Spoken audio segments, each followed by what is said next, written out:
នៅសាលាបឋមសិក្សាមានយើងជារៀងរាល់ថ្ងៃសៅរ៍សាលាតែងតែ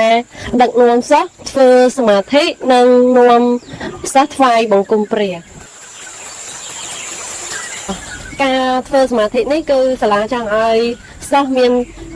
ការសង្រួមកាយវិជ្ជាចិត្តនៅក្នុងព្រះពុទ្ធសាសនាហើយ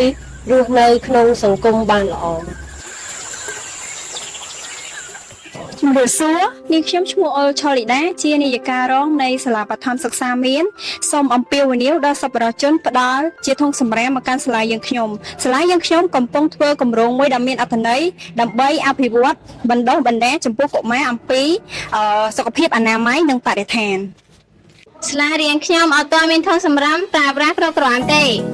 បច្ចុប្បន្នសាលាយើងស្ថិតនៅទីជនបទមួយដែលកំពុងតែប្រឈមមុខនឹងបញ្ហាខ្វះធុងសម្រាមប្រើប្រាស់កូនសិស្សមិនមានកន្លែងចោលសម្រាមត្រឹមត្រូវដែលបណ្ដាលឲ្យកខ្វក់ដល់បរិស្ថានហើយនិងប៉ះពាល់ដល់សុខភាព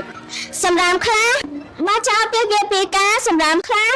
ដាក់ក្នុងកាបូបសម្រាមខ្លះសោះបោះចោលក្រោមដើមឈើដើម្បីដោះស្រាយបញ្ហានេះយើងខ្ញុំសូមស្នើសុំធុងសម្រាមធ្វើពីសម្បកកង់ឡានដែលងាយស្រួលប្រើប្រាស់សភាពរឹងមាំនិងកាត់បន្ថយកាកសំណល់ផងដែរគោលបំណងគឺដើម្បីបង្កើនការយល់ដឹងនិងអភិវឌ្ឍទម្លាប់ល្អរបស់សិស្សានុសិស្សចាប់ផ្ដើមពីការទុកដាក់សម្រាមបានត្រឹមត្រូវរហូតចេះថែរក្សាបរិស្ថាន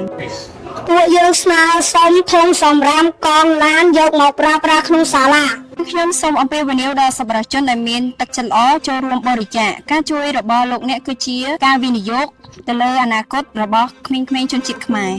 ធុងមួយស្មើនឹងអាចជួយឲ្យសិស្សមានសុខភាពល្អនិងអនាគតសបំប្រងសូមចូលរួមគាំទ្រគម្រោងរបស់ពួកយើងចែករំលែកក្តីស្រឡាញ់តាមរយៈការបរិច្ចាគធុងសម្រាមមួយដើម្បីបង្កើតបរិស្ថានស្អាតមួយហើយក៏បង្កើតកូនសិស្សល្អមួយផងដែរ